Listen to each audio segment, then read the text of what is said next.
All right, good evening and welcome to a special broadcast of True Story Live. Tonight is Testimony on Thursday.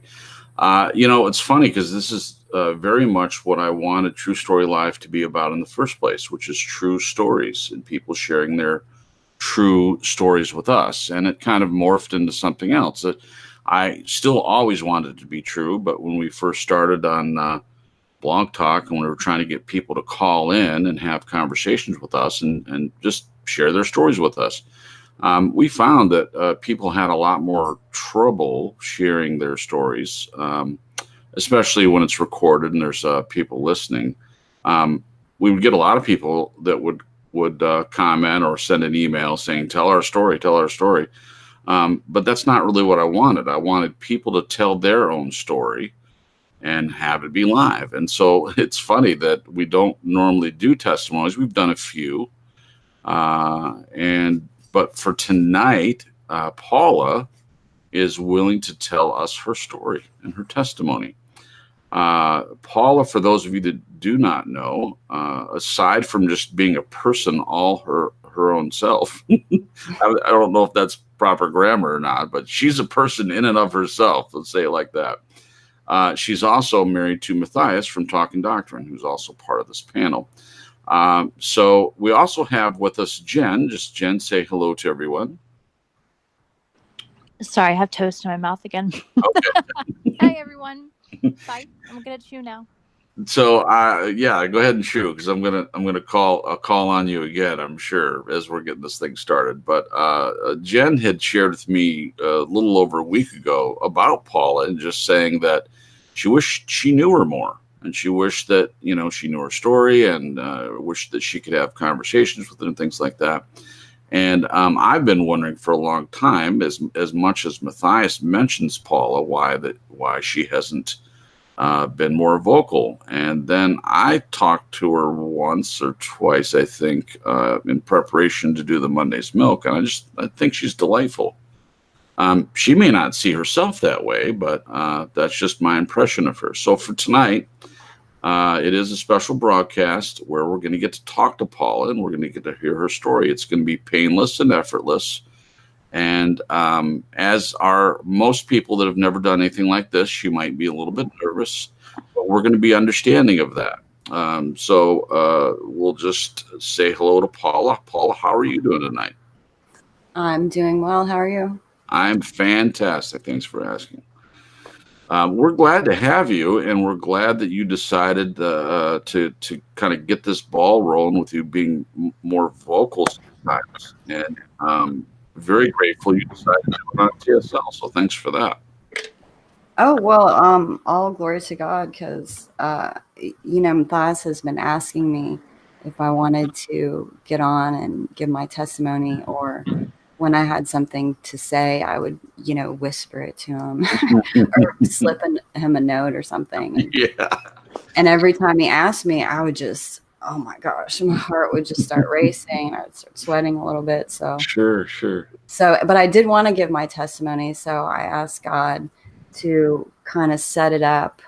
And the only thing that I would ask is that he gave me a calm spirit about it. Mm-hmm. And I am a slightly nervous a little bit, but not like it was before when the opportunity arose. So praise God.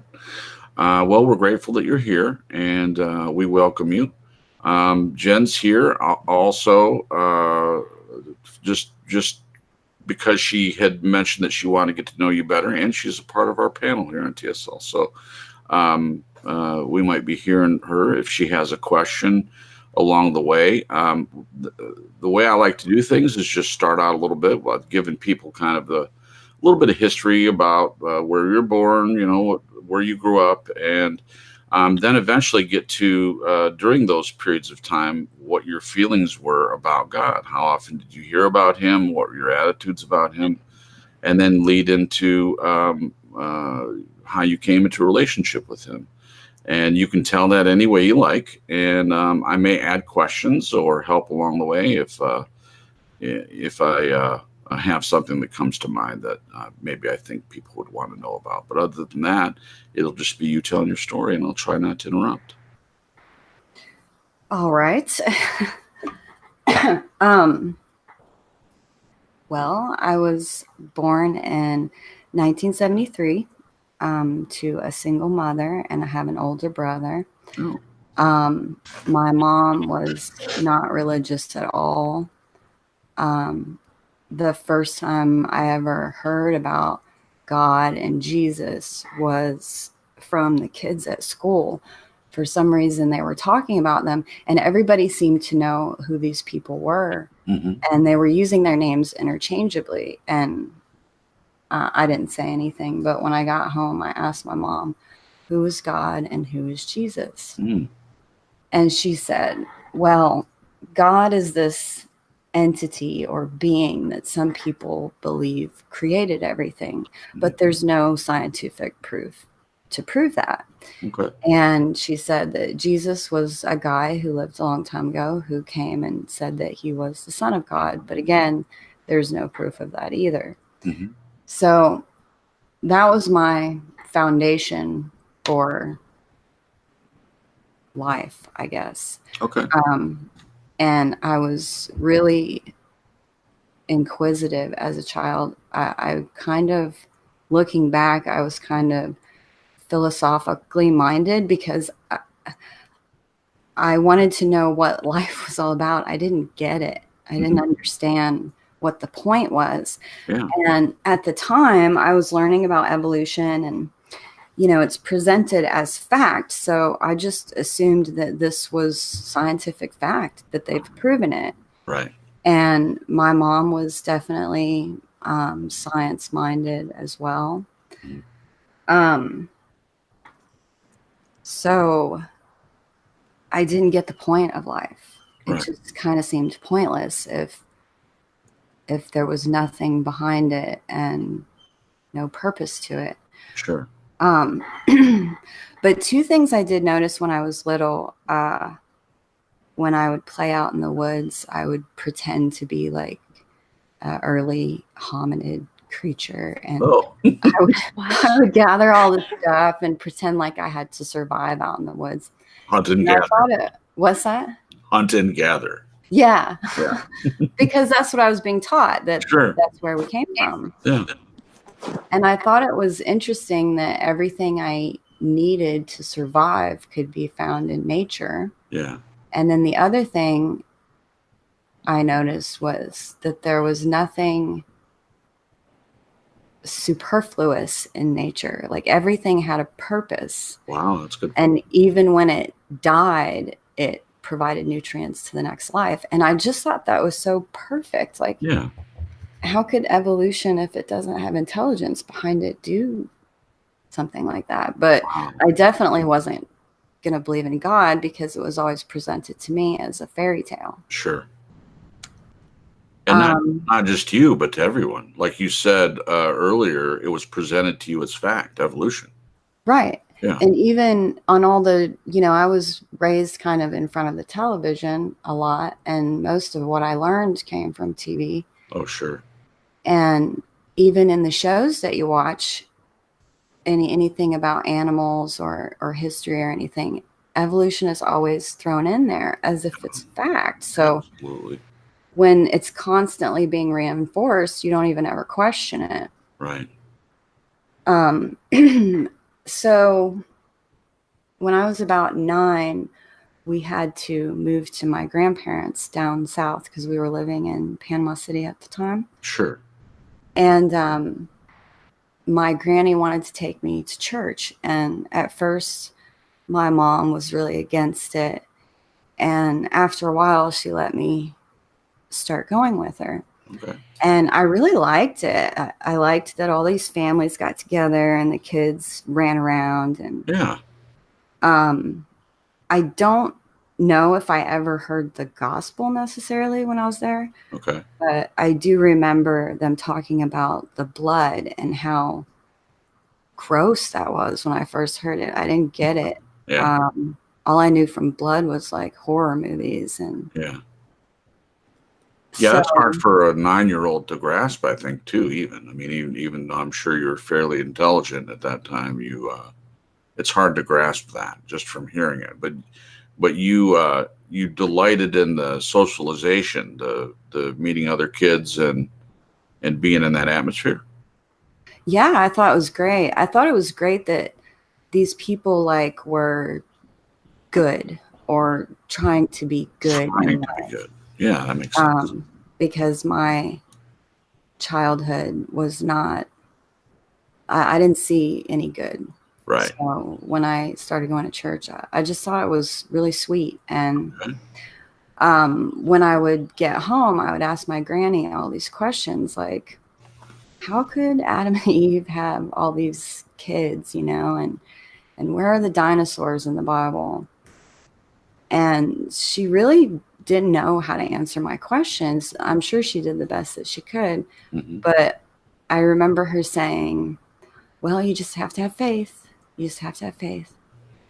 And I would think, well, how can I have faith in something I don't believe? And the answer is you can't. So to me, what I thought faith was just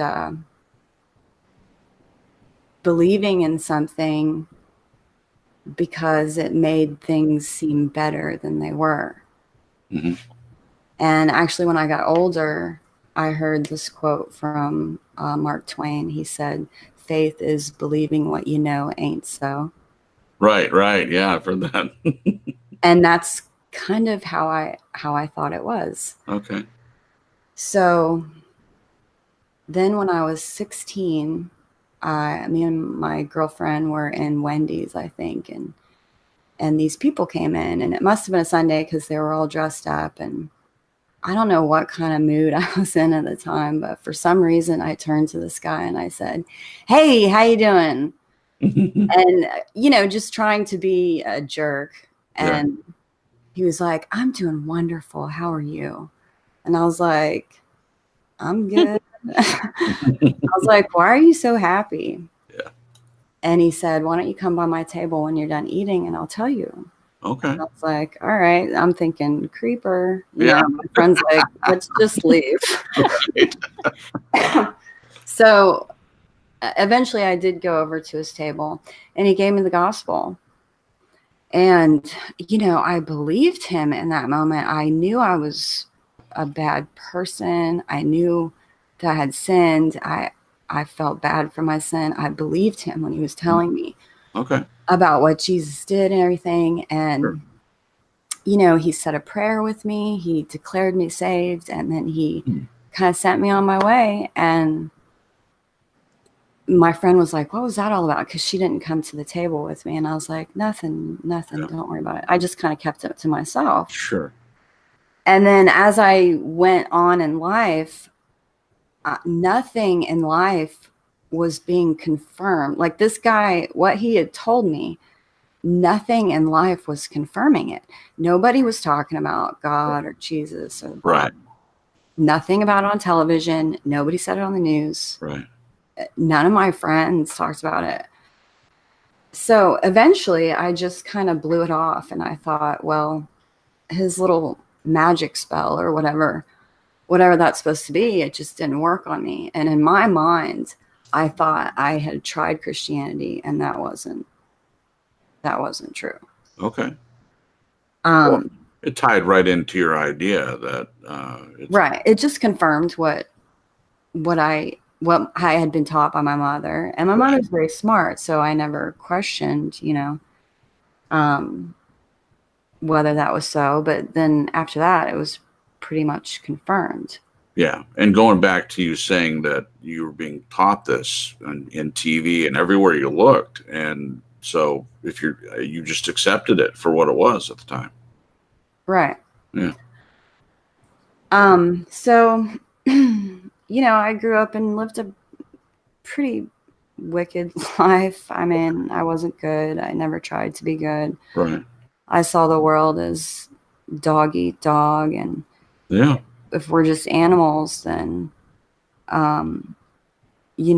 morality really doesn't exist. Right. It doesn't really exist in the animal world. So that's how I thought about life. And, honestly, that's what life confirmed to me. I never really saw anybody doing anything good or selfless. So Right. I became the product of my environment. Sure. And I remember when I was younger, I would, like I said, talk to my mom about all this stuff. And I would tell her, I'm going to find out the meaning of life. Mhm. And she's like, oh, Paula, there have been philosophers for thousands of years trying to find out the meaning of life. You'll Yeah. never find it. And I was like, no, if there's some meaning to this life, I'm going to find it out. So I was looking into other, religions and other belief systems and stuff Sure. as I go along in life. And I was basically doing what the world says to do. The world says to follow your heart and to chase your dreams and to do whatever makes you feel good. And so when I was 17, I got engaged to this guy, and it was really a bad relationship. And I decided that I would never get married because I got really scared because I got so close to being married to this person who wasn't very nice. Okay. And then a friend of mine said, well, why don't you go to college and after high school? And I was like, I can't go to college. I don't have any money. And no one had ever talked to me about college. So I started going to college, and then I met this guy, and he was a deadhead, and he took me to a concert, and I was like, that's it. I found out my meaning of life. I'm going to be a deadhead. Oh, no. We have to. Yeah, no, I was totally taken by it. I thought it was great. We have to stop the broadcast now. I'm sorry. I can't deal with the fact that you were a deadhead, Paul. I just can't do it. Only briefly. Okay. No, because the first tour I went on was the summer of '95, and I just thought it was great. Yeah. And that not too long after that, Jerry Garcia had died. So I was like, great, I'm not going to be a deadhead. Now what? And I had already got my associate's degree. So I thought, well, I'll go to school for psychology because that was something I was really interested in. Yeah. So I went to UCF, but only for a couple of months because I couldn't afford to go and feed myself and pay my rent and all that. Sure. So I dropped out, and then a few years later, I was like, well, I'll go to acting school. Oh, wow. Yeah. We have a lot of similarities there, Paula. Yeah, I know. That's why I kind of wanted to talk to you about that. Oh, cool. Excellent. And while I loved it, it was fun. I just thought, I don't want to do this for a living. Oh, right. Like constantly being out of work and going on auditions. Yeah, you have to really want it. Like a lot of things in life. You have to really want it. And I didn't. Yeah. I thought I did. And then I got there and I was like, maybe not. Now, let me ask you about the acting real quick. Did it well, both things really, the psychology. Well, let's go back to the psychology first. Did you see anything in psychology that was interesting to you? Or I understand the reasons why you didn't continue in that. You made those clear. But psychology itself, was there anything that attracted you to that, or anything that you learned during the time that you did take classes? No. Okay. No, not in school. I learned a lot, and I was so fascinated with psychology because people are so interesting. They are so interesting. Yeah. They're very complex, and to really know a person is to hear their backstory and someone you see as not a very nice person, when you get to know them a little better, you can kind of empathize with them, and you can kind of see why they are the way that they are. And I just thought it was fascinating. I still do. I still think psychology is very fascinating. I do too. So then the acting. Yeah, and the acting, I'm just a very bold and outgoing person, and you are.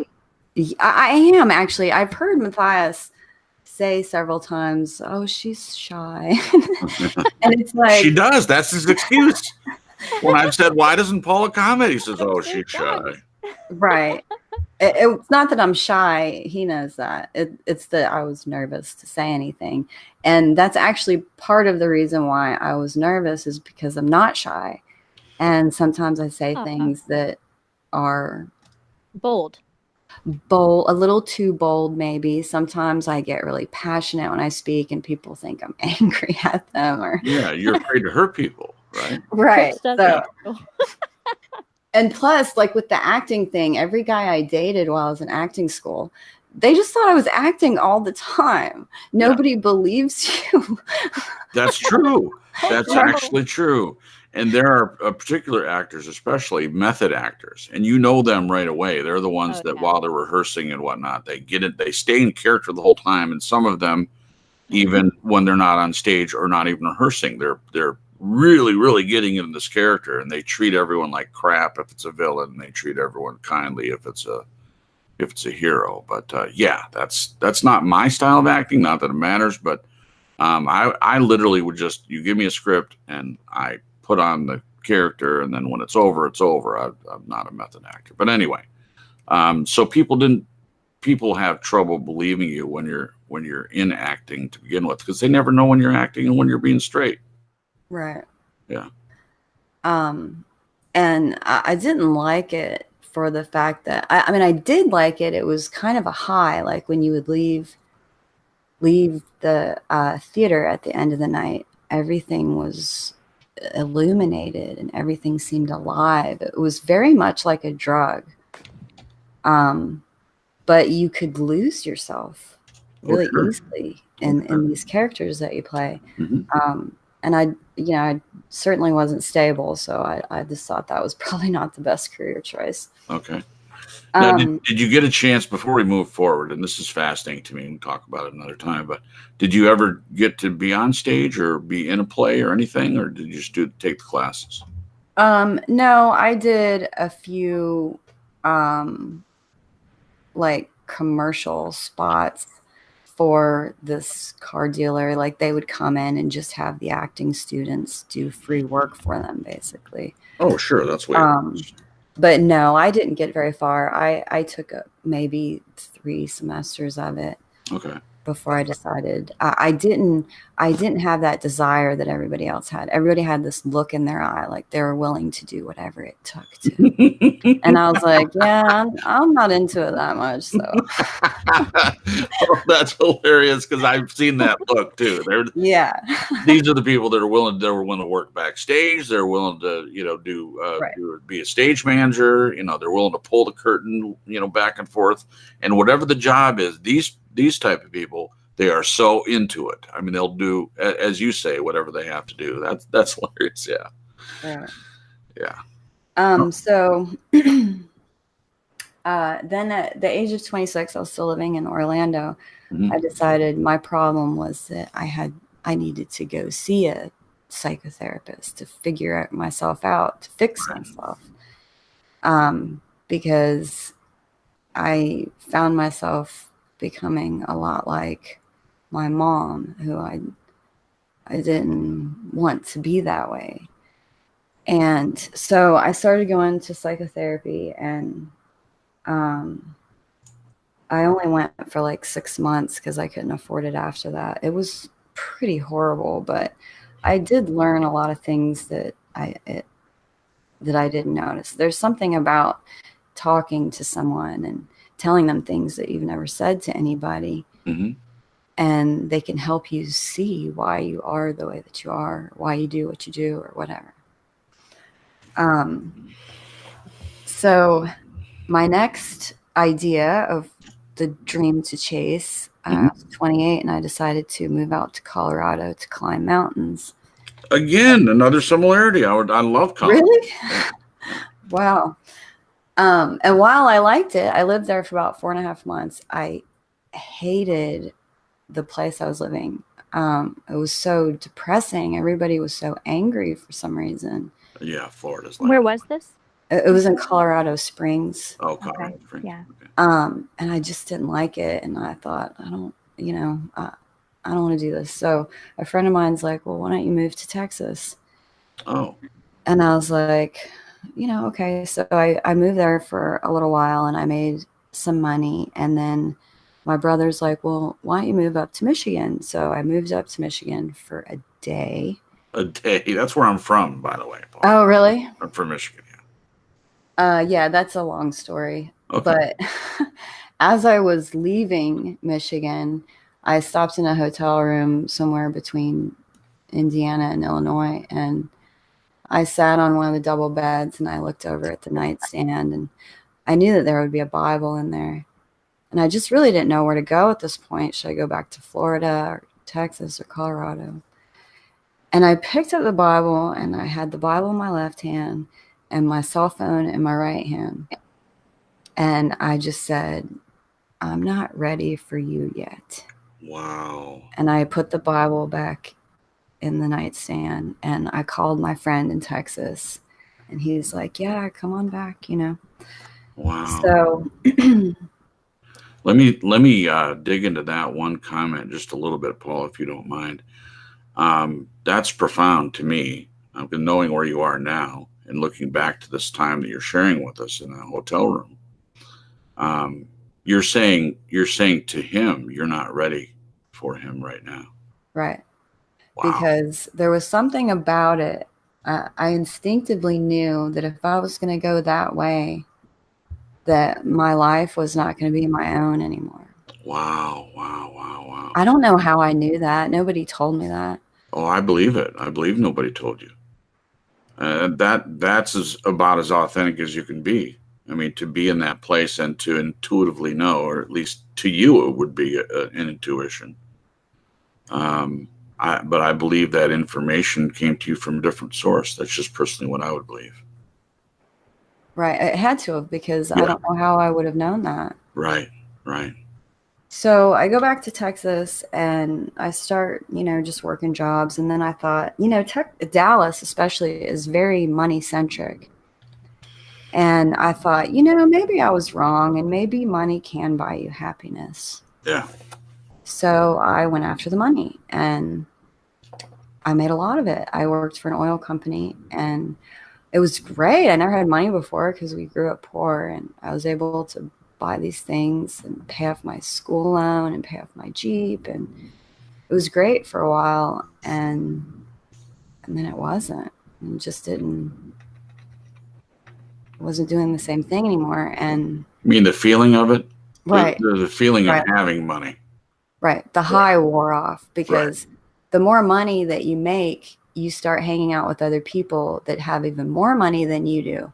And so making all this money made me think, how can I make more money? Mm-hmm.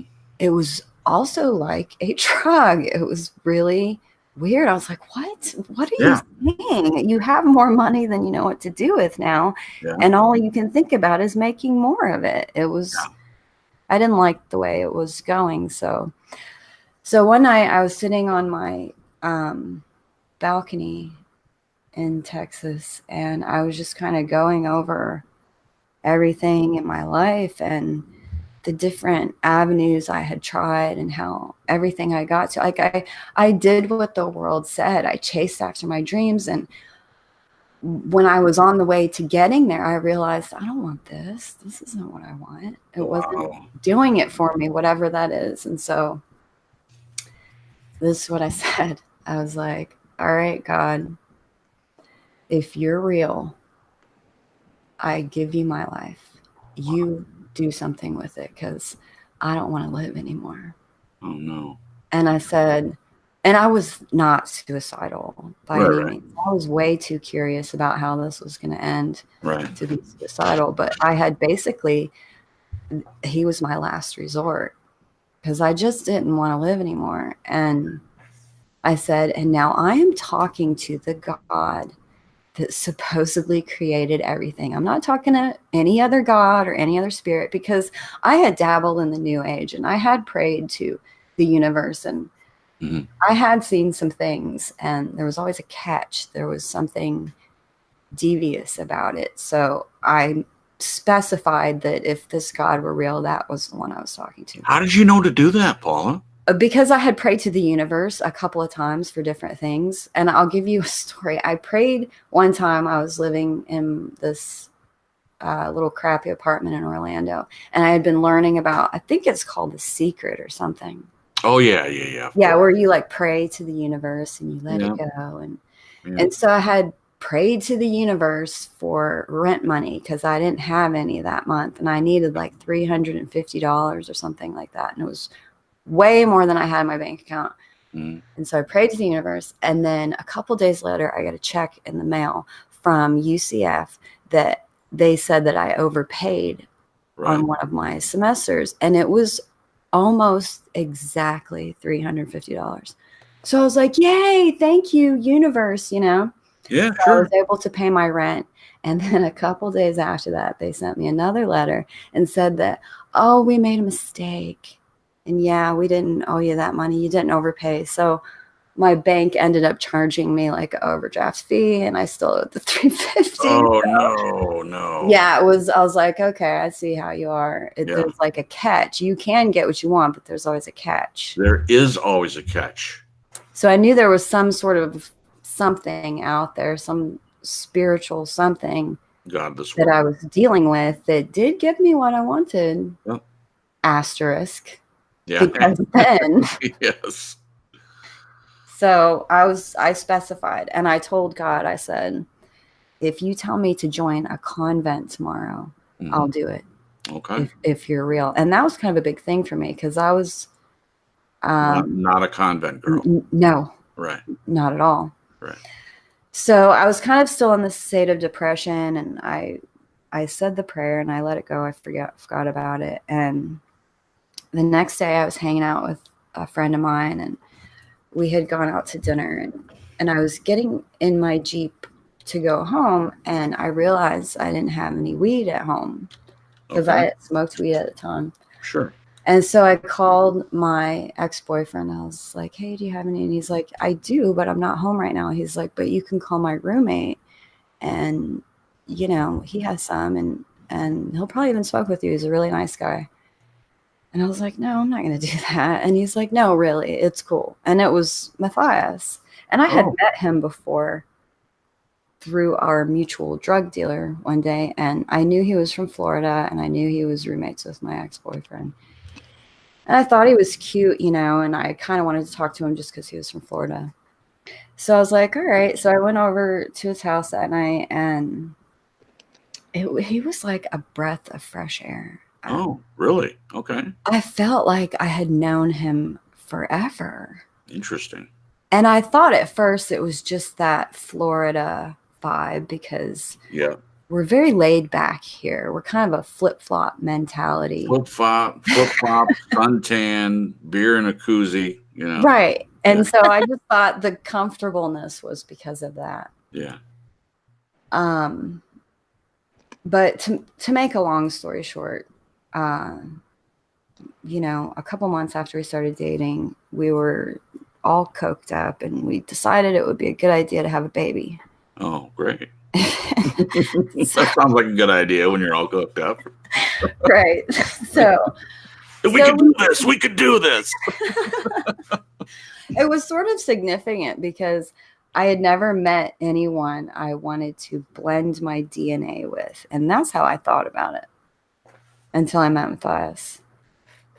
And so after we got pregnant, I was like, oh, crap, what have I done? And he was kind of in the same place because we didn't even really know each other. And, you know, I'm the Florida vibe, right? Right. And I'm like older than him. I'm 6.5 years older than him. Okay. And I was like, this kid is a bartender, and I just got knocked up, and I'm not a kid myself anymore, and I've just ruined my life. And so needless to say, it wasn't good, and we eventually broke up. I didn't want to be with him, and he didn't want to be with me. Oh, wow. And then soon before the baby was to be born, we decided to put aside our feelings for each other, or lack thereof, and just come together and raise her together, because he didn't want to be like a weekend dad, and I didn't want that either because I never had a dad growing up. And I thought, well, I've just ruined my life, and now I'm going to be responsible for someone else's life. And that's scary. I mean, that's got to be scary. It was. And I said, I just want to live for her at this point because, you know, she doesn't deserve this mess that I'm bringing her into. Sure. And so that's what we did. We stayed together. We didn't want to be with each other, but we stayed together anyway. And when she was about 6 months, we moved here to Milton, Florida, which I was so grateful for because I hated Texas and I didn't want to be there. I understand why you would hate Texas. I've been there a few times. It's generally hot, and there are long, vast open spaces of cattle fields and highway. I mean, it seems like that's all it is for huge portions of Texas. Right. My biggest thing about Texas was just the mentality of the people. There was a lot of uplifting of artificial beauty in Texas. Yeah. And I think yes. Right, because the architecture, and there's a big art community there, and all the girls have makeup and their hair done, and fake boobs. Right. It's to be honest. I mean, that's very prevalent there. Yeah. And I wanted to move back to Florida, but I did not want to move back to where I grew up or anywhere around there. Right. So I was like, awesome, you know, Pensacola on the Panhandle, great, I'll be in Florida again. So when we moved here,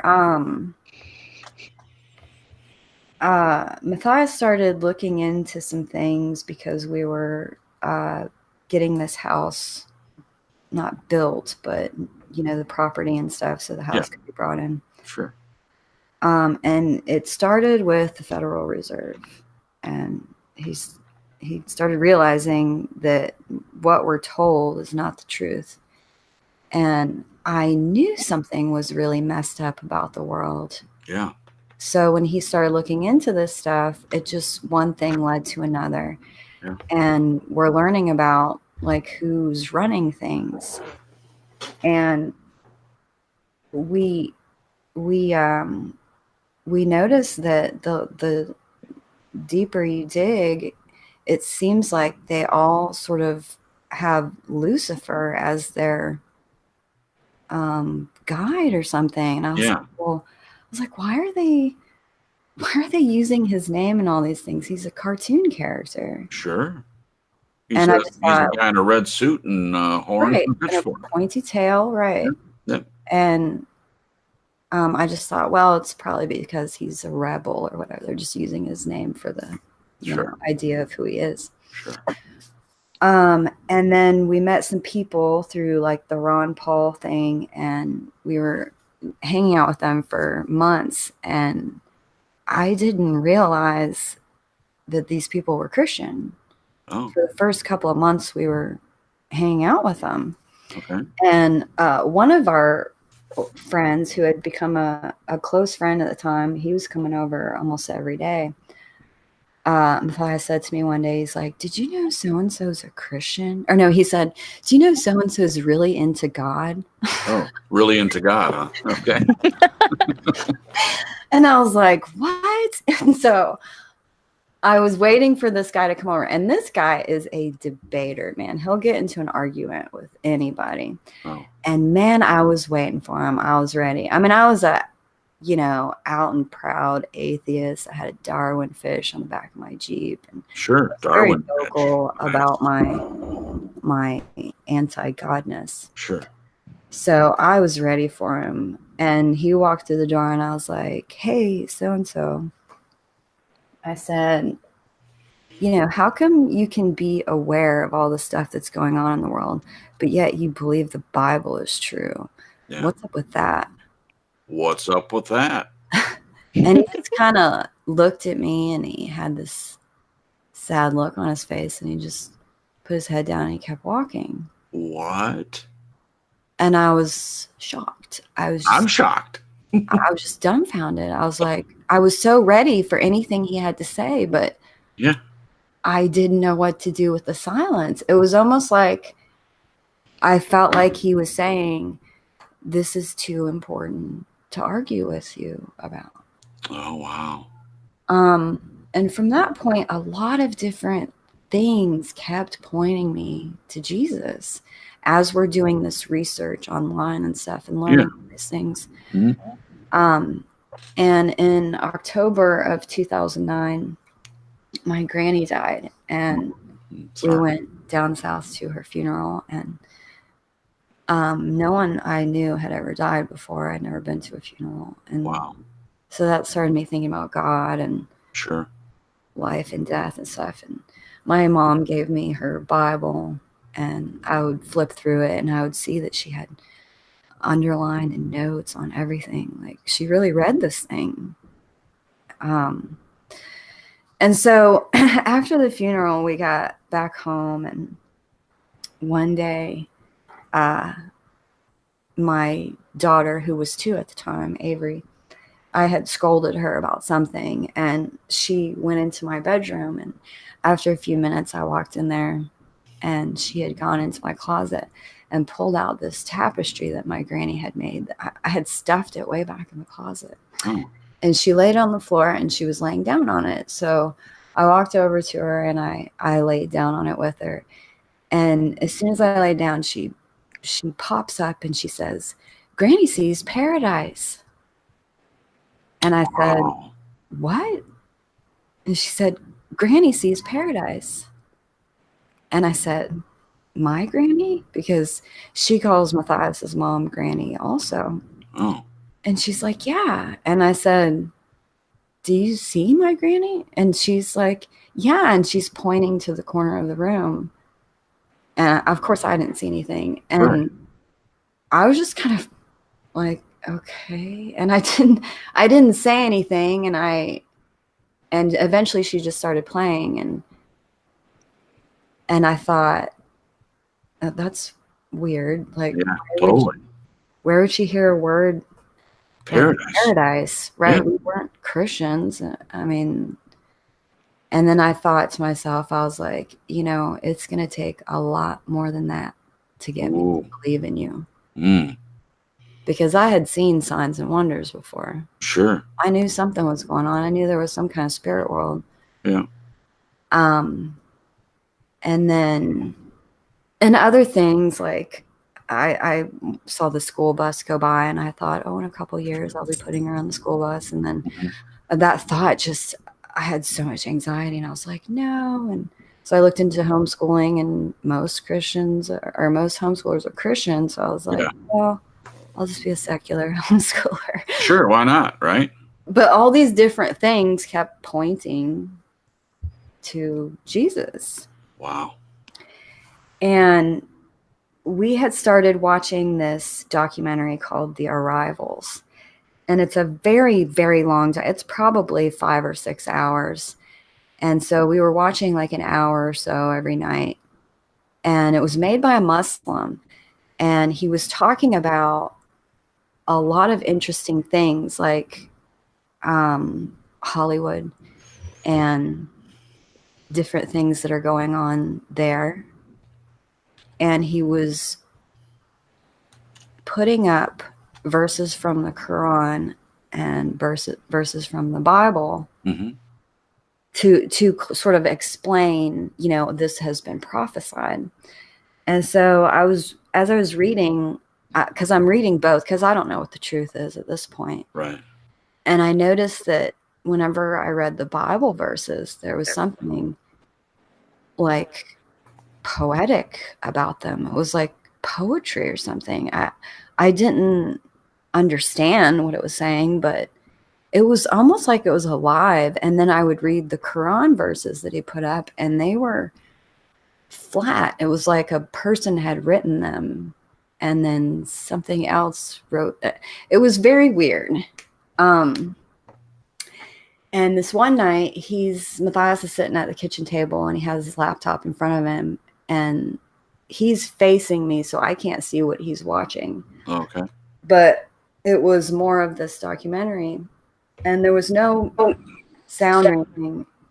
I'm sorry, what? I don't know what that was, but just keep going. Okay. Yeah.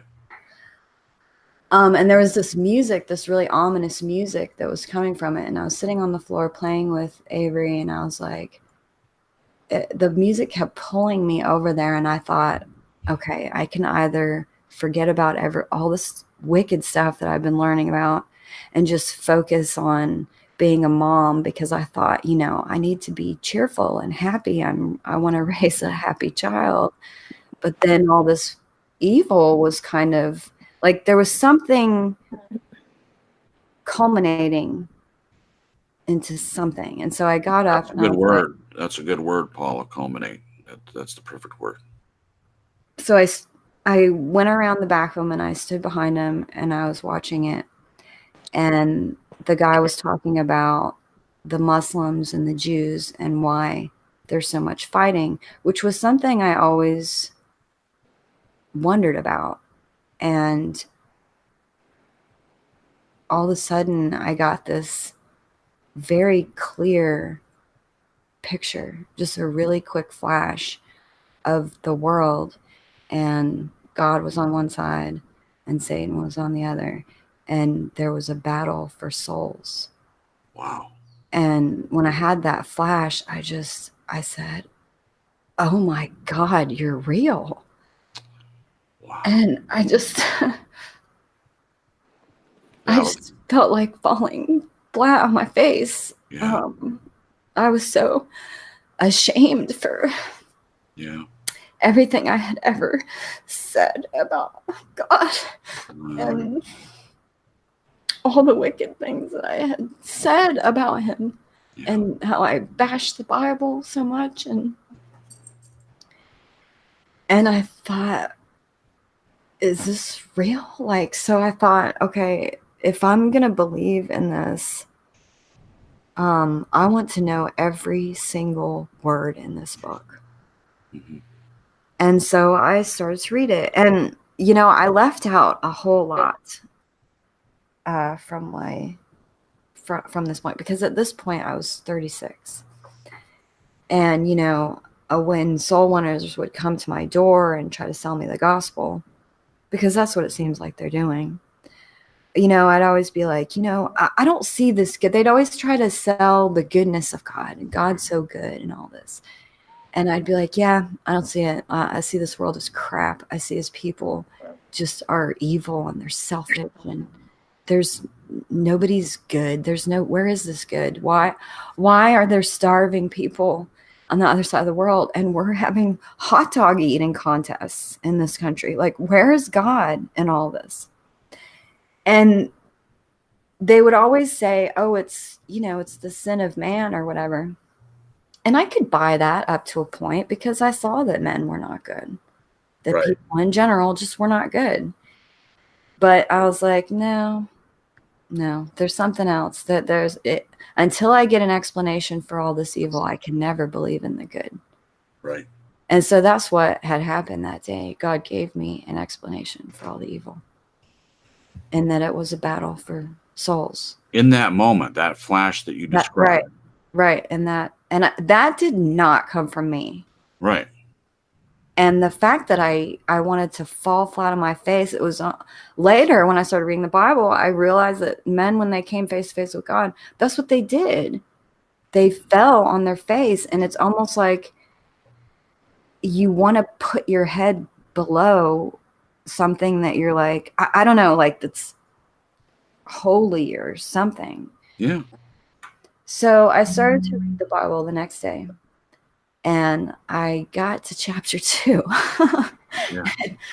where it says, and there was no man to till the earth. And I was like, wait, you just said that you made them male and female. Now you're saying there's no man to till the earth. That doesn't make sense.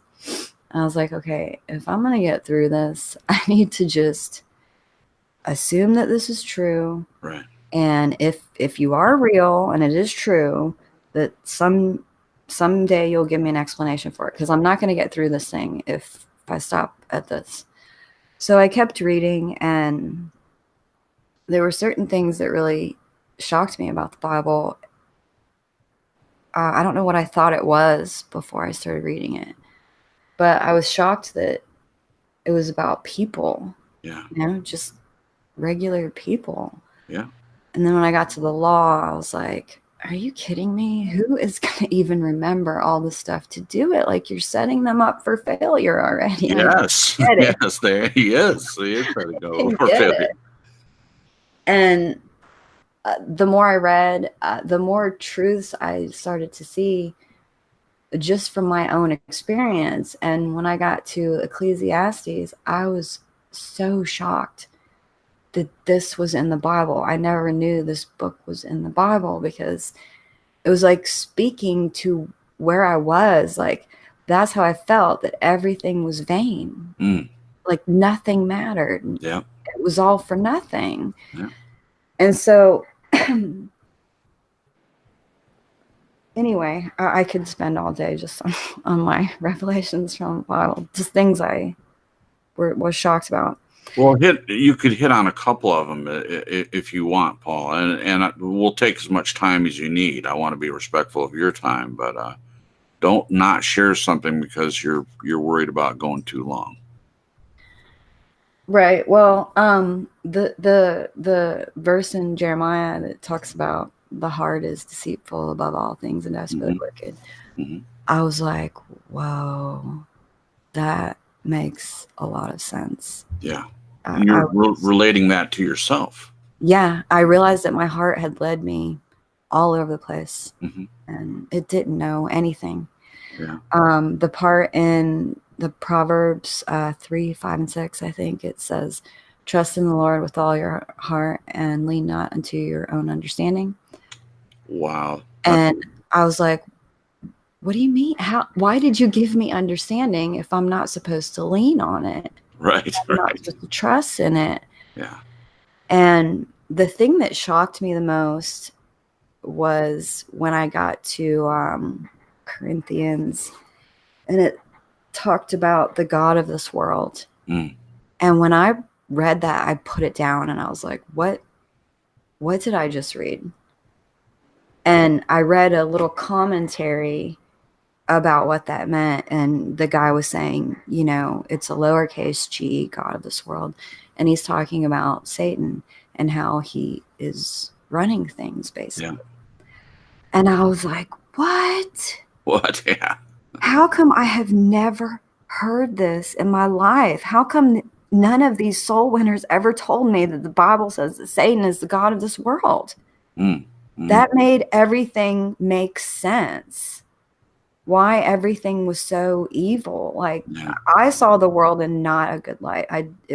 Nothing was good or fun about my younger years. So I always saw everything negatively. Yeah. So after I read the Bible, I was like, I just felt like this book had all of the answers I was ever looking for in my life. And I was, I believed it as far as I knew. Yeah. So with my newfound knowledge, I just thought I would get online and, share my brilliance with everyone. Since we had, after I read the Bible. Share your brilliance, Paula. Share your brilliance. Well, that's what it does. That's what knowledge does. It puffs you up. It sure does. And after I read the Bible, actually, I told Matthias, I was like, God talks a lot about fornicating, and it's not a good thing. So maybe we shouldn't do that anymore. And he, to my surprise, and he was coming to God in his own time, it was just weird that we were both coming to God at around the same time, because we're completely different and our stories are completely different. But he agreed. He's like, yeah, we shouldn't. So we decided that we would get married, but before that we wanted to get baptized, but before that we wanted to find a church that was preaching the truth. So when I started going to churches and talking to people, I realized that most people have never read the Bible. They don't even know what's in it. They really don't. And that added to my puffiness, my puffed up in my knowledge. Yeah, because you knew, right? You knew some things that no one else knew, even about the state of the real world that we live in. Right. Yeah. And it took us like a year and a half to find a church. So we went to a lot of different churches. Mm-hmm. And during this time, I decided to get online and, share this information with people. Mm-hmm. And I would run across atheist arguments that against the Bible that were logical, they were rational, Mm-hmm. they made sense. They would bring out certain contradictions, supposedly, in the Bible. Sure. And my heart would start racing, and I would start sweating a little bit, and I would think, am I believing a lie? Right. And it scared me to death. So I would research it. I would look into the two contradictions, or I would, listen to a sermon or read a commentary, or I'd just like pray about it. Like, what are you talking about here? Like, why doesn't this make sense?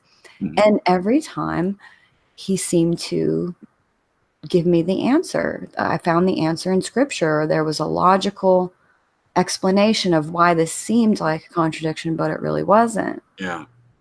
And so I didn't like that feeling of thinking I believe something and then getting rattled a little bit and then saying, am I believing a lie? So I kept pushing myself. And I thought, the Bible says we ought to have an answer for every man. Yeah. And here I was, like, my 36 years prior to that was a God-hating atheist. And now I'm going to tell people that I believe the Bible now. I want to make sure this is real. Yeah. So I kept kind of pushing myself, and I kept looking into these things and these different forums where the atheists would go after the Christians and vice versa. Sure. And I ran across this article, and this guy was like, yeah, we're saved by grace through faith, but, you can lose your salvation or whatever. And he had just a list of all these verses mm-hmm. that made it seem like you had to do something. Yep. And so I printed it out. And, at this point, Matthias was already teaching the true gospel. And it's not like I didn't believe it, but I kept having these thoughts like the world tells you that there's nothing in life for free. Mm-hmm. And if it sounds too good to be true, it probably is. Mm-hmm. So I went through these verses, each and every one of them. Mm-hmm.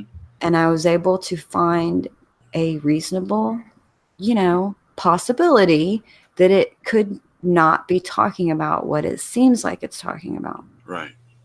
Except for one. There was one part in the book of Luke, the parable of the sower and the seed, mm-hmm. where it says that some believed for a while. Yeah. And I was like, all right, well, there it is. That proves to me that you can believe for a while and then you can stop believing, apparently. And so very soon after that, we were having a Bible study, and it was over, and we were all putting our chairs back and stuff. Mm-hmm. And somebody said something. I don't remember what they said, but I said, yeah, but what about the parable of the sower and the seed in the book of Luke? Some of those people believed for a while. Mm-hmm. And my friend Joseph just stopped what he was doing, and he looked at me, and he opened the Bible, and he walked over to me, and he said, read this. Mm-hmm. Excuse me. And it was Romans 10:9. And I was like, all right. So I read it. That if thou shalt confess with thy mouth the Lord Jesus and believe in thine heart that God hath raised him from the dead, thou shalt be saved. And I was like, that's it. I was like, why does it say believe in your heart? Yeah. I was like, is there any other way to believe? I was like, oh yeah, you can believe in your head. Yeah. So how do you get what's in your head into your heart? Yeah. And at this point, he was going somewhere else with it, but he saw that something happened and I was on to something. So he didn't say anything more about it. And that night I just could not sleep, and I laid in bed, and it was probably 3 a.m. I was tossing and turning. I was like going over these different verses, and I was like, well, you said this, and oh yeah, wait, no, you said this too. So that could explain that. I'm sort of working this out. And then all of a sudden, I was like, I get it. I get it. That's why you get all the glory. Ding. Because you did everything. Yeah. Because when I first read the Bible, I could be honest, when I got to Psalms, I was like, why? What is up with all this language? Like, I get it. You're good. You're God. You made everything. Yeah. What? There's 150 of these? What? I didn't get it. And in that moment, I was like, oh, I get the Psalms. Like, I get it. You do deserve all the glory. Yeah, he does. And right after that, there was a very loud, very crystal clear pop in my head. It was like a cartoon sounding pop. Nice. It didn't come from the room into my ears. It was internal. Something inside. And I was like, okay, either I've just had a stroke, correct, or I've been sealed into the day of redemption. Oh, praise God. And I didn't even know I knew that verse. Wow. And later I looked it up. It's mentioned like one time. So I got up to go to the bathroom just to make sure my arms and legs were working. And I got back to bed, and I was just, that's it. That's it. That was the rest. Mm. And the whole idea of the rest wasn't even prevalent. It wasn't even in my mind at the time. But as I kept reading the Bible over and over again, this rest would come up, and I was like, oh, that's what happened. I entered into the rest. Yeah. And so, yeah, that's my story. Wow. Basically, in a nutshell. So in that rest after the pop, then, ever have any doubt? Ever struggle with doubt then after that? No, never. No, it's not. When I read an objection about the Bible or some contradiction or something, not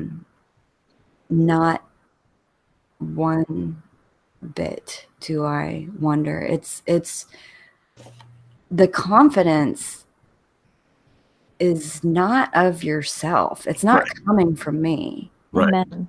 I could not have convinced myself of this.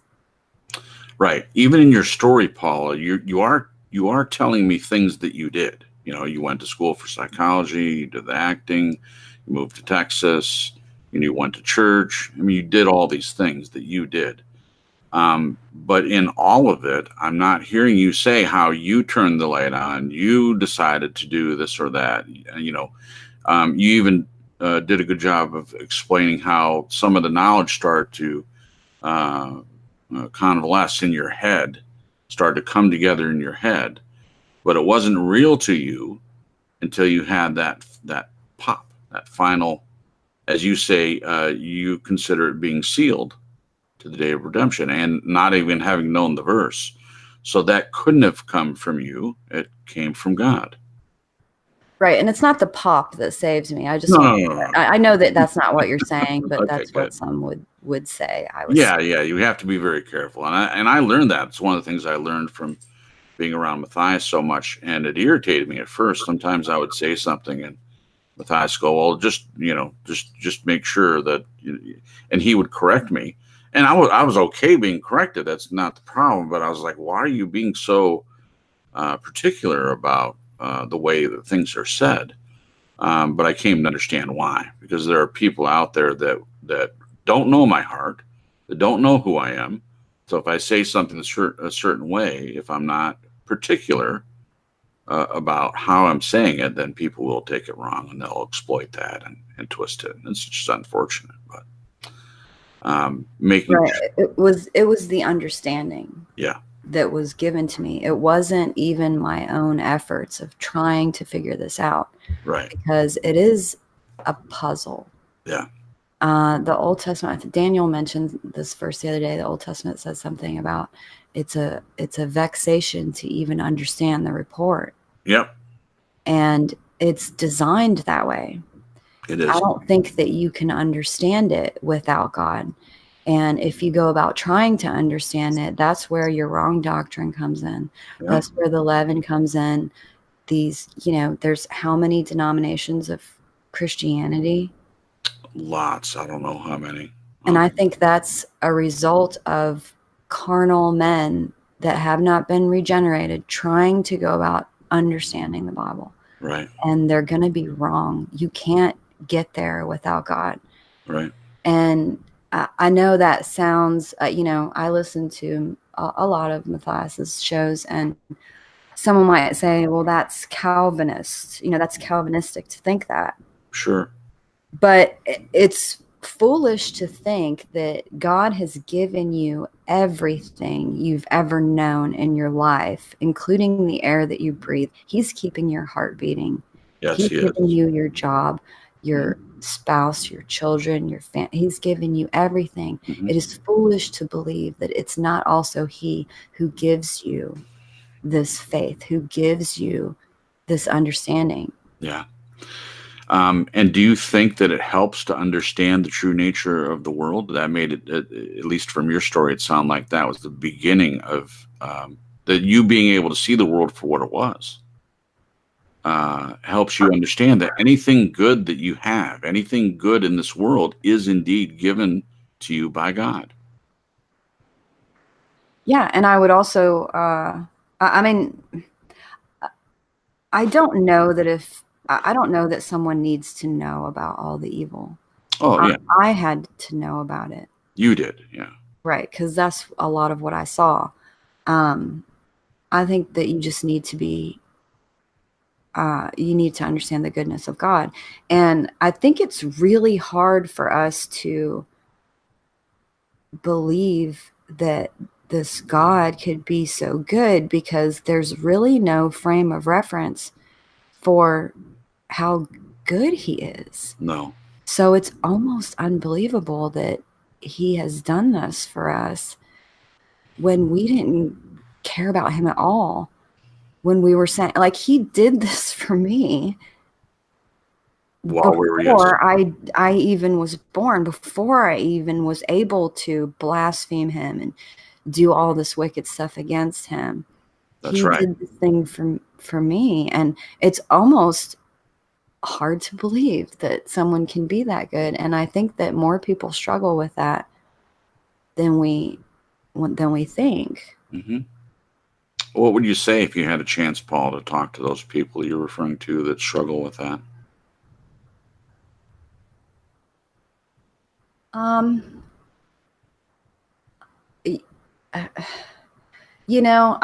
learned that there are surface issues with people, but I think the heart of the matter is buried. There's a verse in Proverbs that says, counsel in the heart of a man is like deep water, but a man of understanding will draw it out. And how I take that to mean is counsel in your heart is what you're trusting in. And sometimes it takes a long time to pull that out of people, to see what they're trusting in. And these broadcasts that you guys do are great, because the more someone talks, the more that you can see what they're trusting in. So I think it's great, but another verse that really shook me up was, I don't know chapter and verse because I didn't go to Bible school, or I wasn't, so I know what it says, but I can't tell you where it's at. I can give you approximately where it's at. Okay. But it says, God resists the proud, but He gives grace unto the humble. And the whole time before, when I was searching for happiness or searching for meaning in life, I was very prideful. I was very proud. And I wasn't willing to humble myself, because humility is directly related to the word humiliating. Yeah, it is. And it's humiliating to admit that you were wrong about everything. And nobody in their right mind is going to want to be humiliated. It's almost as like the truth has to matter more to you than your pride. And I think that's why a lot of people won't get there, because it is humbling yourself to God. Those are the ones he gives grace to. As long as you're proud, he's not going to give you understanding. You can learn different things from different people, and you can add them to your preaching or whatever. But if your motivation is, oh, look at my knowledge, look what I know. Yep. You're not really going to have it, because you can continually say things all the time that you truly don't believe deep down. Yep. And you can easily fool yourself. Yeah. I did want to say one thing. I understand why people say, because I listen to some of this internet preaching and the community that everybody has their own channel and everything. And I get why they say, it's so simple to believe. And they're taking that from that verse that says that simplicity is in Christ. Right. Because it absolutely is. It is simple. Christ did it all. Right. But to get to that point is not simple. No. I mean, and especially with hanging out with church folk, it's kind of sometimes a lot harder for them, because they do have all this knowledge, because, they have been taught all these things of God. How would they not know that they really don't know him? Right. How would you know that? Right. And it's difficult to get to that part. There is a wrestling that happens with God. Yeah. And especially with good people. Like, I had a less hard time of accepting that I was bad and God was good. Right. And to not look at all the good stuff that I'd done. But man, it's funny. It's like the more gooder you are, the harder it is for you to see that you're not good. That's right. That you are bad. And I don't, the atheist argument is that, well, I can do good stuff. I don't need God. And I call BS on that. And I'll tell you why. Because when people go about to do good deeds, they're not doing it for the other person. Nope. They're doing it so they can pat themselves on the back. Yeah. Oh, look at what I did. What a good person I am. I am such a good person. I don't think anybody else would have done something like that. Yeah. I deserve a medal. Like, you're not doing it. True love and goodness is selfless. And we don't have any of that in us. If there's any good in anybody, it's God coming out of them. Yeah. Amen. And so it's funny how God has been able to change my past in such a way to now I used to be very bitter about how I was raised and the things that I dealt with. Sure. And now I'm just so grateful, because I was able to burn myself out and trying to figure out life and trying to find happiness or peace or whatever it is that we're searching for. Yeah. All these things that we're searching for to give us something. Yeah. It's all God ultimately. That's a better way of saying what I was trying to say earlier. They're all good things come from God. Right. It's all God. And if you continue on that path, it's going to lead you to God at some point. And at any point you can say, yeah, I don't want this. I'm not. And he's not gonna chase after you. Like, he's a gentleman. Yeah. And he's not going to violate your free will. If you want to know him, no, you can know him. If you don't want to have anything to do with him, you're never going to see him. Getting back to one thing that you said, you're talking about that it's more difficult for people that count on their good deeds or how good they are. I found that to be true. And we have two examples at least, probably more. If we ask Matthias, he would probably have more broadcasts where he's talked to someone like this. But even from Tuesday night, you have an assistant pastor and pastor that went for years, even preaching, and he wasn't saved. This is him saying it. It's not me saying it. It's him saying in his own testimony that he was doing that for years, thinking he was a good person, thinking he was preaching and quote unquote, and you said it earlier too, Why did the people that are out saving souls, why didn't they know it? And there's a lot that can be said about, well, because they're trying to put a notch on their Bible that they saved another soul. You hear it all the time. I'm going soul winning. Even the term can be misleading. So what is the intention of the person? And you have Daniel too, who was preaching, and from his own admission, he didn't get saved until later. So my point is, it's easy for people, especially if they've grown up in the church and had knowledge, and they're even telling others about it, to bring them to the point of humility, true humility, and for them to open up and drop the pride, which has been puffed up by their knowledge, and accept that. And in your case, and in many other cases, when someone doesn't have that, they don't have. I'm not saying you didn't have any pride. We all have pride. We're all born into a sinful world, and pride is a byproduct of that for sure. But having that different view of the world and different view of your childhood, it's difficult. It's difficult to humiliate yourself, but so necessary, because on top of that humiliation, on top of learning who God is and accepting the fact that you need him, that everything is impossible without him, and knowing that all good things come from him, especially in a broken, fallen world, you can embrace that, and you can spread that to others. And that's what we all hope to do. And we can't force anyone to do it. As you said, God's a gentleman. He's not gonna do that. He's not gonna chase after you. He's not gonna give you a hard time.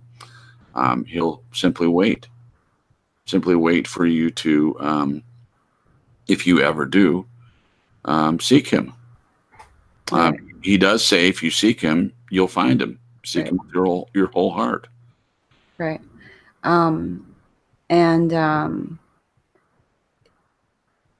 It's not a decision that you make. Right. It's just not. If that were true, then I would have been saved at 16. Yep.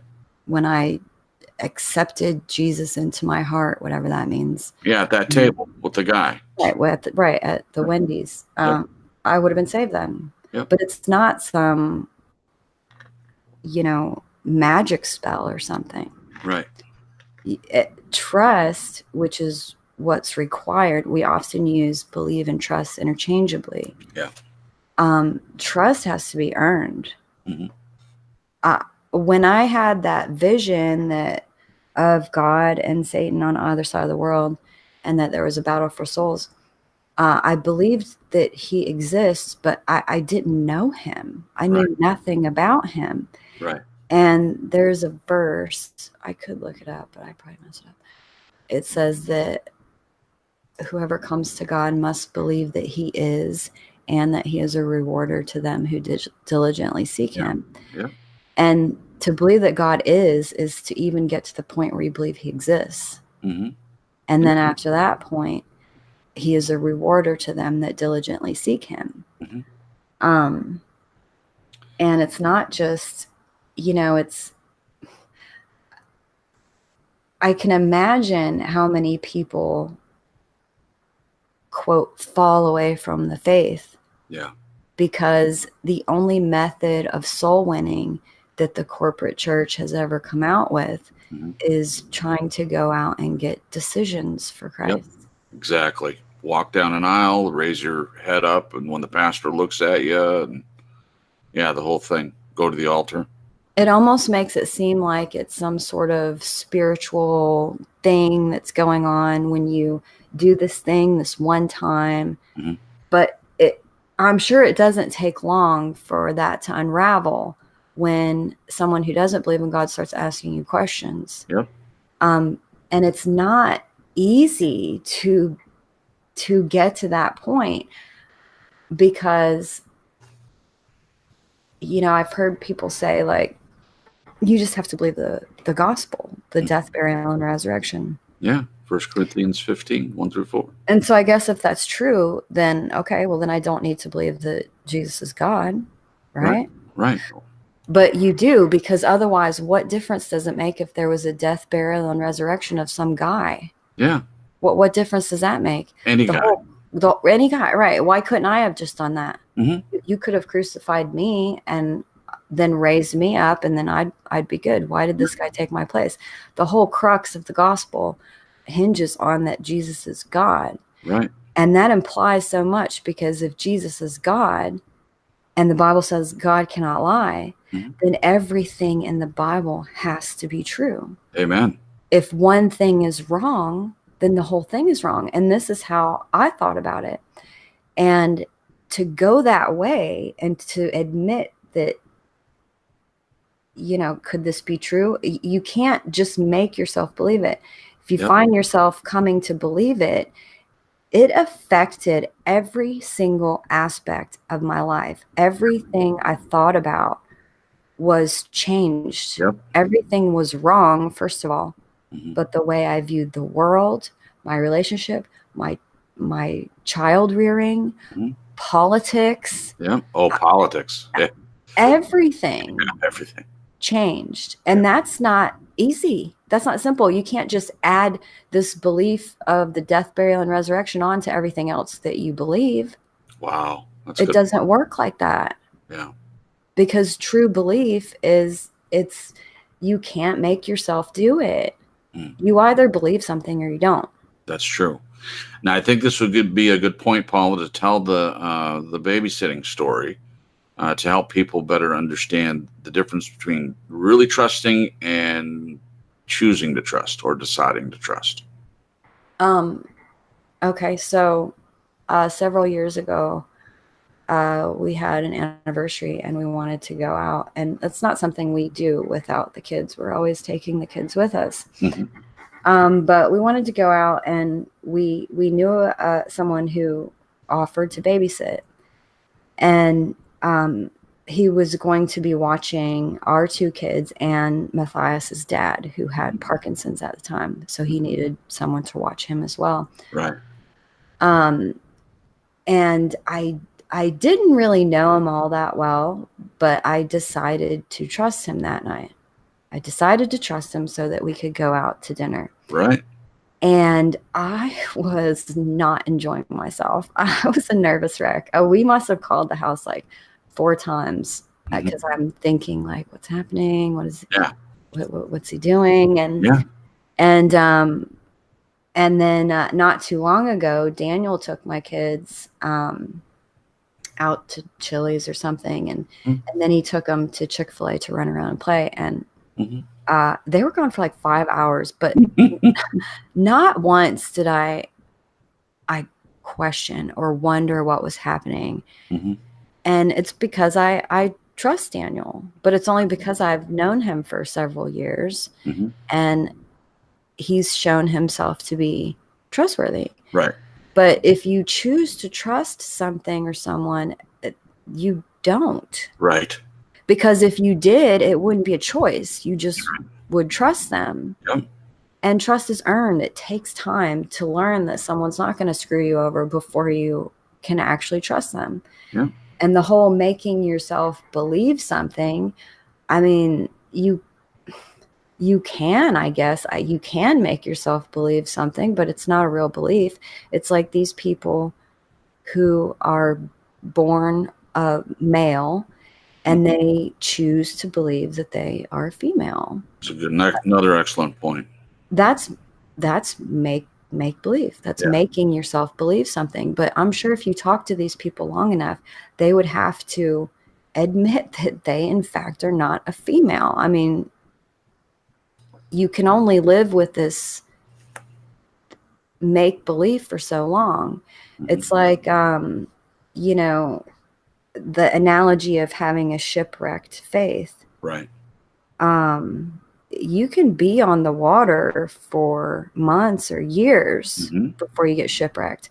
Yeah. But if Jesus is not the anchor to your soul, it's going to happen sooner or later. Yeah. You either fully believe and you fully trust, or you don't. And there's nothing wrong with it if you don't fully believe and fully trust. Just tell him. Yeah. Like that guy said, Lord, I believe, help me with my unbelief. Yes. And the Old Testament says, come and let us reason together, saith the Lord. Though your sins be as scarlet, they shall be as white as snow.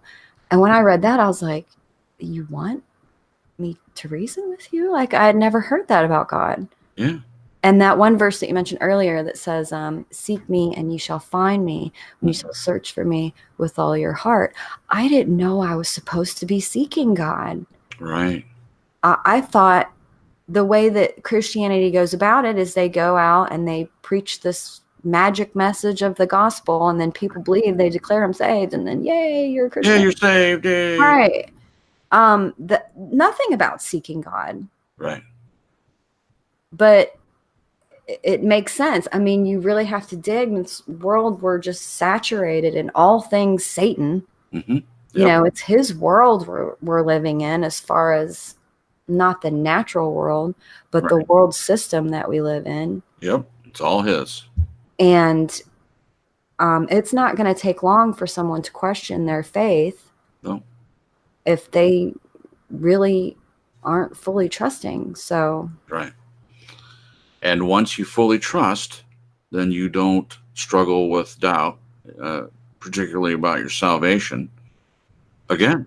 No, because that's the effect of righteousness. The effect of righteousness is quietness and assurance forever. There you go. I love that one. The cause is righteousness, which you get only from Christ, being imputed with his righteousness. And the effect of that is quietness and assurance forever. I mean, praise God. That was if awesome. you don't have that, you haven't had the first thing. Yeah. And it's, you mentioned the guy the other day who was a pastor when he realized he wasn't saved. And when he was talking, his testimony was great, by the way. I thought it was too. It was great. Yeah. He was reading from, I think it was John 7. I could totally be wrong about that. But it was the part, no, it wasn't John. I think it was Acts. I'm sorry. But it was the part where he says that the Holy Spirit, it was right before Pentecost, and he said something like the Holy Spirit hadn't been given yet because Jesus had not been glorified yet.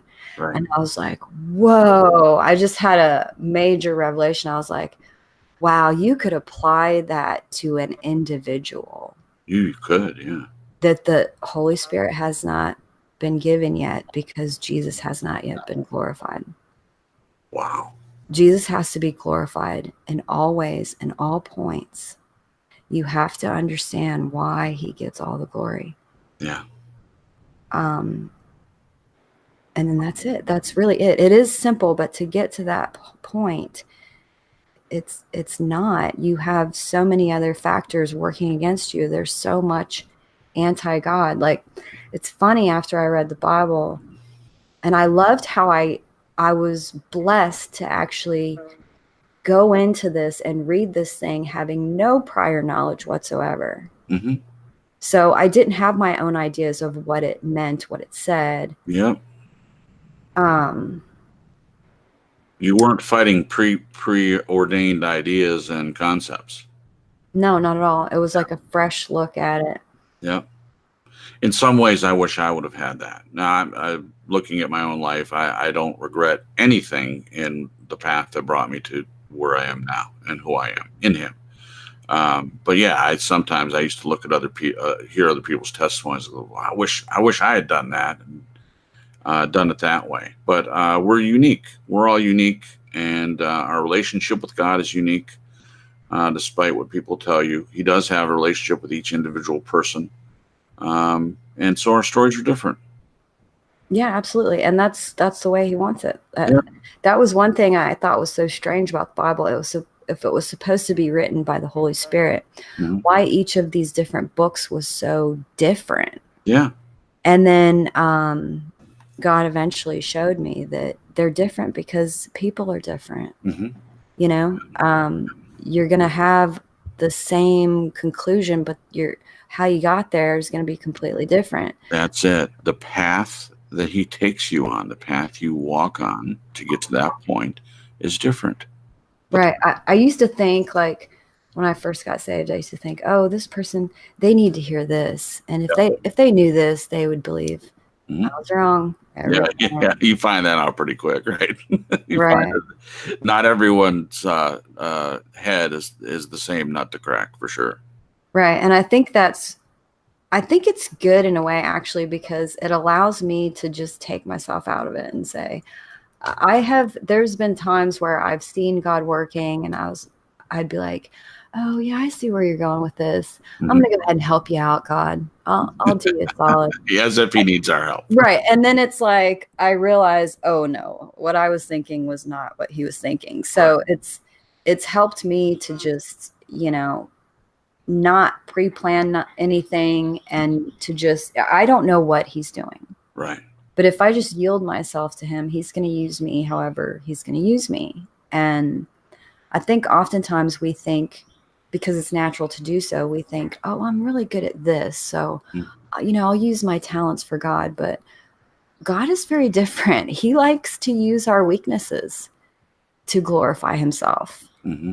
Absolutely. Because like with Moses, he wasn't a really good speaker. Mm-hmm. And God used him probably to show that it was God who was doing that. It wasn't Moses. Mm-hmm. He was just humble. He was allowing God to use him. That's right. And we can rebel against that and say, no, I'm not you. There have been times where the thing about the relationship is, I get mad at God sometimes and I'll tell him. Yeah. And, I'll complain and I'll be pissy. And then after a while, he just kind of shows me, you're wrong. And as long as I'm honest with him, we have a good relationship, which I would imagine is how a person would be to their earthly father. Yeah. So it's not all great. I mean, the things that God has me do, sometimes I'm just like, I can't do this. At one time he had me in such a pickle that I said, forget it. I'm not doing this. And I folded my arms and I was so mad. And I went into the bathroom to calm down. And I was like, no, I'm not doing it. Forget it. I'm not doing it. He just said, come on now, Paula. That's awesome. But and also, like, I hear a lot of great, wonderful things about God. And while they're all true, it's like, I don't really hear a lot about the struggles that God allows us to go through. And I think that that's more real, because if he's conforming us to the image of his son, Jesus was a man of many sorrows. And I love this verse in Ecclesiastes. It says, sadness of the countenance, by the sadness of the countenance, the heart is made better. Mm-hmm. So there is some great benefit in the bad times, the sad times, the hard times. Yeah. That's how he tries us, like silver is tried, Absolutely. His strength is made perfect in weakness. Weakness, yeah. So absolutely. Well, Paula, we're not going to keep you for much longer, but what I would like to do is ask the chat if they have any questions for you. If they don't, no problem. But I also want to ask Jen if she has any questions for you. Anything that you would like clarified anymore, Jen, or any questions? No, I just want to say this has been a delight to listen to and to get to know you better and hear some similarities and hear some things that are different and just to connect. It's wonderful. It is wonderful. Well, thank you. You're welcome. Sorry, I interrupted. Go ahead, Paula. No, I was just saying thank you. I know, but I talked over you. I was trying to. I don't do well with compliments and stuff. So. Oh, I know. Thanks. I know. It's like uncomfortable. You're like, forget about it. How did this feel for you, Paula, as far as with nervousness and stuff? Was it as I promised, effortless? And yeah, it was great. I mean, at first I was a little bit nervous, but it's just kind of like talking on the phone, I guess. If I don't look at the chat and I'm not paying attention, the way Matthias does it in his office, he has the camera on and it's showing him himself. And I told him, I was like, I cannot give a testimony while I'm looking at myself. Are you kidding? Yeah, no. I would be so self-conscious. Yeah. Well, I'm glad that you didn't look at the chat, Paula. I'm glad you're just able to focus on what you were saying and didn't have that distraction. And I loved hearing from you. It was wonderful. I feel like you were as authentic as humanly possible, and I just am very grateful and humbled that you would decide this particular format to present your testimony for the first time. And a lot of positive feedback and comments from people in chat. And so we pray that anyone listening to the playback, that would be uplifting to them and edifying to them. Most of all, that they would see the truth in it. And hopefully that would minister to someone. And so do you have plans to use this kind of as an icebreaker, hopefully, to be more vocal? And I know you'd mentioned maybe going on Brother Luke's show eventually and doing that interview as well. Do you have plans of doing that more often? I try not to make plans when it has to do with anything God related. I tell him, look, you set this up if you want me to do this, because if I get my hands on it, I'll mess it up. Okay. Well, that's perfect. And so, yeah, Luke had mentioned he wanted me to be on his, interview kind of thing. And I was like, well, I probably should do my testimony before that, because then it would just end up being mostly my testimony. Right. But I'm letting God decide that. So it's really up to him if he says, gives me the go ahead or not. Perfect. I think that's a good way to go. I do too. Okay. Paul, that's it. That's it. It's over. Yay! Yay! Not that it's over. No, I'm saying yay that you did such a good job. You did do a good job, Paul, especially for being nervous and it being the first time. It was wonderful. And so thanks for coming and spending this time with us. And we look forward to hearing more from you in the future if God would so lead you in that direction. And so there's a little bit of who Paula is. And we're very grateful for everyone that took time out of their day for this, odd time for us. We usually show up later in the evening.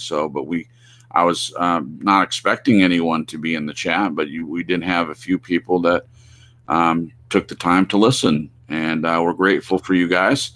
If you have any desire whatsoever to do a testimony and to use TSL to do that, please just send me an email to truestorylive.crips@gmail.com and let me know of your interest, and we'll try to schedule something. This is something we would like to do more often. We won't do it on the normally scheduled Sunday time. But we will find time during the week that doesn't compete with any of the other broadcasts, either Sin City Preacher or Talkin Doctrine. That's it, guys. Thank you so much for your time. And we look forward to seeing you again on Sunday night for our normally scheduled broadcast. And with that, thank you again, Paula, and we appreciate you. So for the rest of you, God bless and take care. Good night.